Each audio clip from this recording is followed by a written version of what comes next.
اعوذ باللہ من الشیطان الرجیم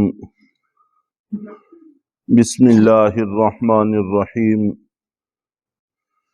وقالت طائفة من اہل الکتاب آمنوا بالذی انزل علی الذین آمنوا وجہ النہار۔ اہل کتاب کے ایک گروہ نے آپس میں ایک دوسرے کو کہا کہ وہ کلام جو مسلمانوں پر اتارا گیا ہے اس پر دن کے شروع حصے میں ایمان لے آؤ، وَاکْفُرُوا آخِرَہُ، اور دن کے آخر حصے میں اس کا انکار کر دینا۔ تو یہود و نصارہ اس طرح کے حربے کرتے ہی رہتے تھے، جیسا کہ تذکرہ پہلے ہو چکا ہے۔ چنانچہ یہود کے کچھ پڑھے لکھے نوجوانوں نے مل کر آپس میں یہ پروگرام ترتیب دیا، مسلمانوں کے بڑے مجمع میں جا کر اعلان کیا کہ ہم تمہارے دین پر ایمان لاتے ہیں، اور اس کے بعد آپس میں پروگرام بنایا کہ شام کو آخر میں ہم جا کر کہیں گے اسی مجمع میں کہ ہم جو سمجھتے تھے کہ محمد صلی اللہ علیہ وسلم وہ نبی ہیں، ہم نے قریب سے جا کر دیکھا ہے یہ وہ نبی نہیں ہیں۔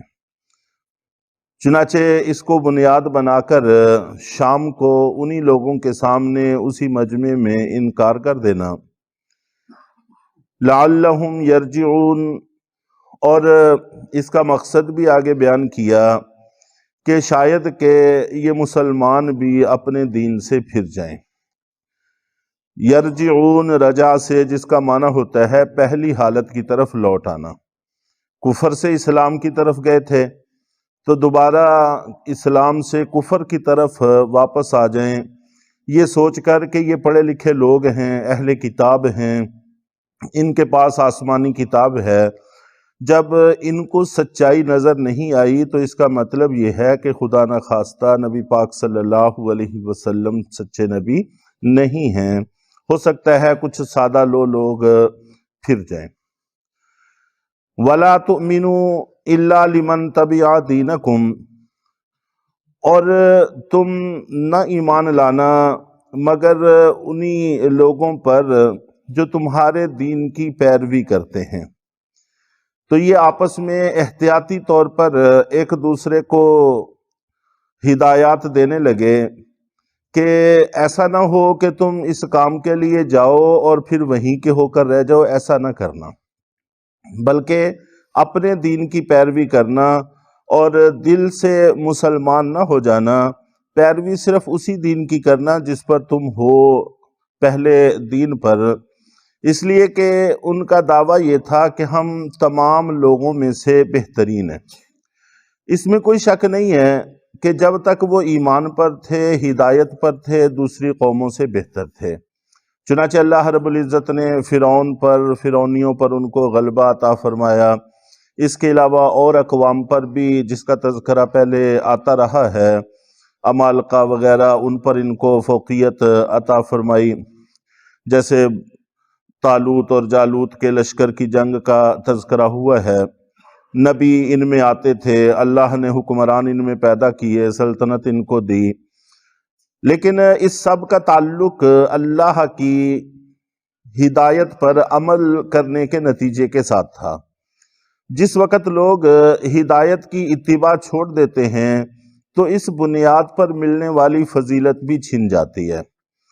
تو بعد میں واضح لفظوں میں قرآن پاک میں ہے کنتم خیر امت اخرجت للناس، تم بہترین امت ہو۔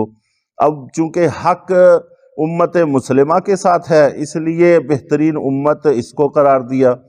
اور اس کی وجہ بھی بیان کی کہ انبیاء اکرام کا کام تمہارے سپرد ہے، جب تک تم اس کام کو کرتے رہو گے تو تم بہترین امت رہو گے، ہدایت پر رہو گے، بہترین امت رہو گے، اور جیسے ہی یہ صلاحیت اپنے اندر سے ختم کر دو گے تو بہتری والی چیز اللہ تعالیٰ تمہارے اندر سے بھی ختم کر دیں گے، اور قیامت والے دن سب سے پہلے اسی امت کا حساب ہوگا، سب سے پہلے یہی لوگ جنت میں جائیں گے اس کی وجہ بھی یہی ہے کہ یہ اہل حق ہوں گے، ہدایت پر عمل کرنے والے ہوں گے، تو جو اس ہدایت سے ہٹیں گے اس کا پھر بہتری کے ساتھ کوئی تعلق ناتا باقی نہیں رہے گا۔ قل ان الہدی ھدی اللہ، اے پیغمبر آپ کہہ دیجئے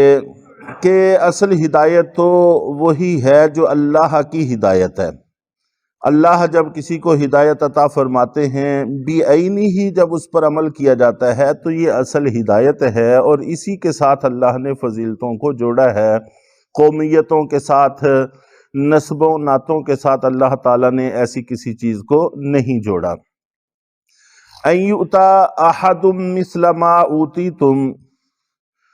اور آگے پھر یہ بیان کیا گیا ہے کہ یہ جو یہود ہیں ان کی ضد کی وجہ یہ ہے کہ جو کچھ ان کو دیا گیا تھا وہ کسی اور کو ملا ہے۔ ان یؤتی احد مثل ما اوتیتم، جو کچھ تمہیں دیا گیا ہے اس کی مثل کسی اور کو مل گیا ہے،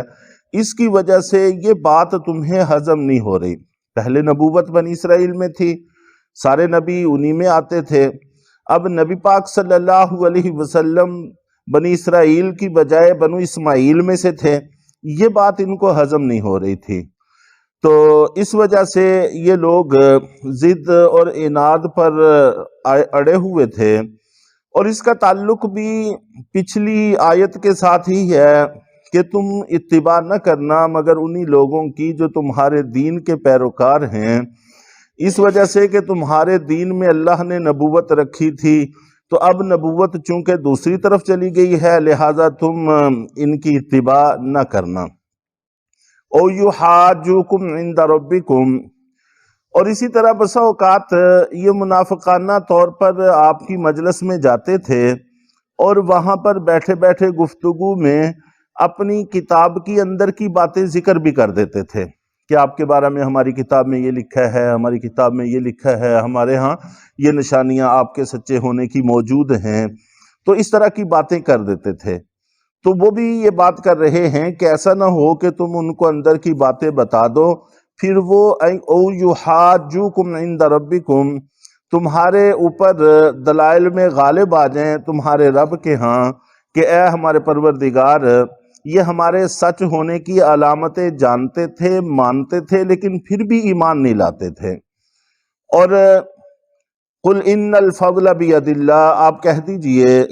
کہ فضیلت اللہ کے ہاتھ میں ہے، یؤتیہ من یشاء، وہ جس کو چاہتا ہے عطا فرماتا ہے،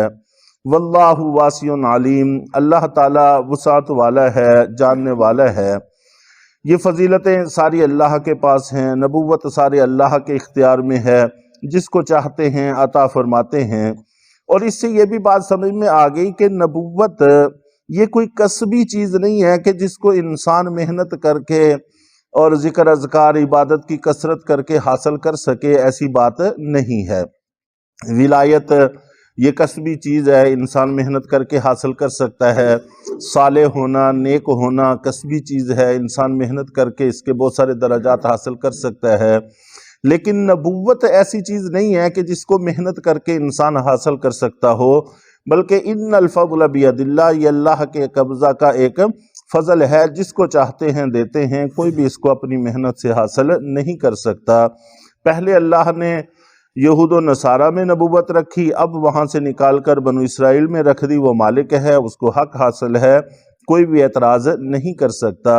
یختص برحمتہ من یشاء، وہ اپنی رحمت سے جس کو چاہتا ہے خاص کر لیتا ہے، واللہ ذو الفضل العظیم، اور اللہ تعالیٰ بڑے فضل والا ہے، اپنا فضل جس کو چاہتا ہے عطا فرماتا ہے، کسی کو کوئی اعتراض کا حق نہیں ہے۔